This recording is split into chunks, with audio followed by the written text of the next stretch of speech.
na sa view, mo na yan i-assign sa self-weight. Okay? So, click self-weight, assign to view, assign then yes. So, meaning, na-assign ang self-weight sa tanang katibok structure. Okay? And then next is the final question mark. We have the exterior load, exterior wall load, which is negative 10. So, asa man i-apply na to ang negative 10 kilonewtons per meter? Sa beam, sa exterior beam. So, ito na siyang i-load rate.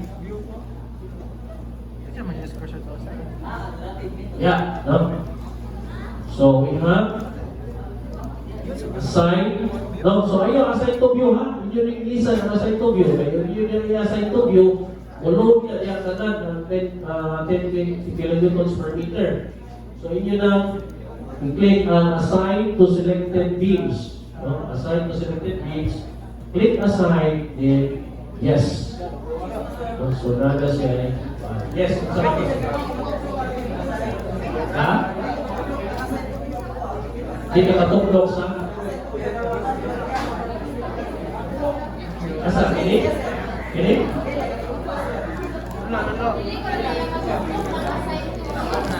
Ano mo? Tadi nasa video, matuklok ka na?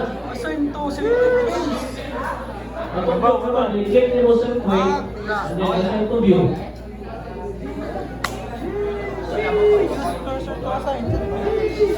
Kung di siya mag-assign to view, yung i-select mo tagad, no? Select mo tagad, then assign to selected views. Okay? So, nakumpleto na ba inyo ang red load? Red load, complete na. Okay, so next, live load. Ang live load is variable, no? So live load is only applicable in the second floor, no? For the upper floors, so we have to click add, and then click floor load. No? So katong wala maka-create itong group, mag-range to, no? So you have to put range. No? Pero kung natin itong group, pwede na mo mag-click sa group, and then second floor. Pila na yung residential live load? 1.9. No? So, you input negative, no, don't forget the negative, ha? Negative 1.9 global Y. No? So, for example, wala mo nakakuha ng group. So, ano yung most Y range? So, Y range is, ito ba niya ito? Tanaw pa na ito ang geometry. So, we have 0, so we have negative 0.1 to 0.1.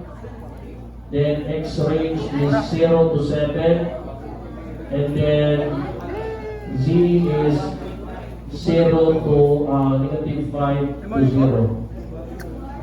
Okay? And then click add. So you click add, close. Close. So muna rin, ako ang live load, no? 1.9 live load. And the last is the roof live load. So click on your roof live load and click add, and then click mo ang floor load. Then kung tumanan na po yung group sa roof, you can select group and then roof and then the value. So pinano ito yung live load sa roof? 0.6. 0.6 to siya, no?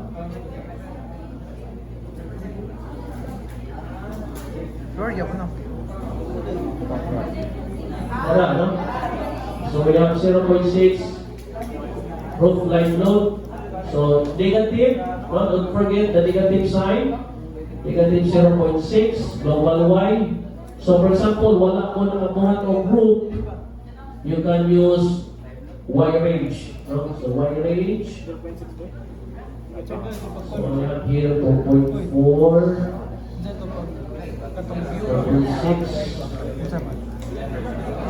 and then we have 0 to 7, then we have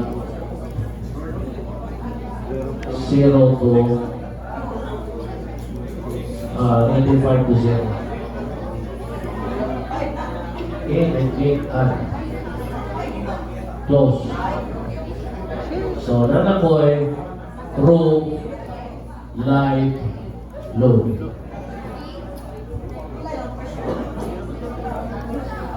Okay, nakakuha na ba ka na?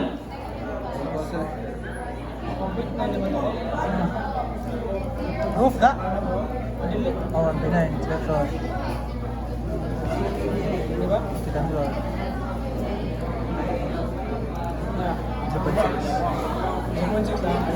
Roof. Yes.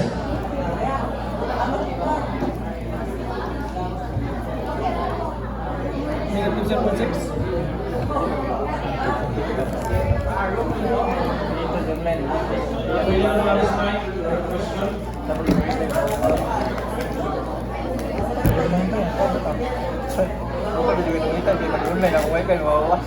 Yung buha kasi na makapas na. Okay lang. Mukhang ako bro. Buha ka mo.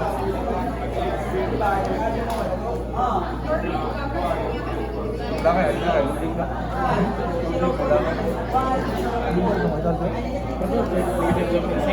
Ganun 0.6. Babay.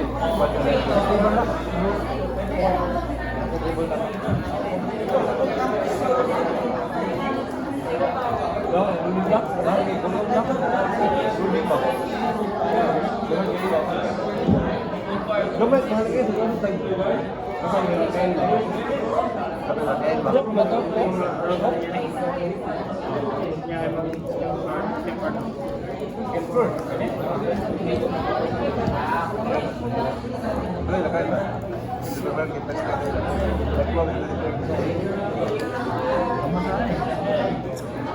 Nakulugin mo. 0.6. Sabi ko na.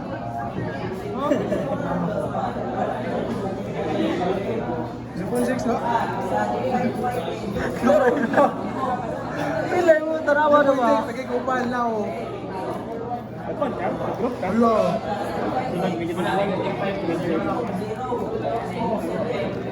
Deka mo, cool. Gawin mo mo. Hindi ba sa deka lang, kamay na ako. Nagkilay mo bro. Hindi sa kuhan. Okay, so nakakuha na ba ka na sa loading? No? So, ang kuha na lang sa loading is ito na lang sa seismic, no? Okay, so quick naman ito pag ibuta. As discussed later on, so snatch na tatas na seismic and kung may musayaw, so Rex, sayo Rex, go!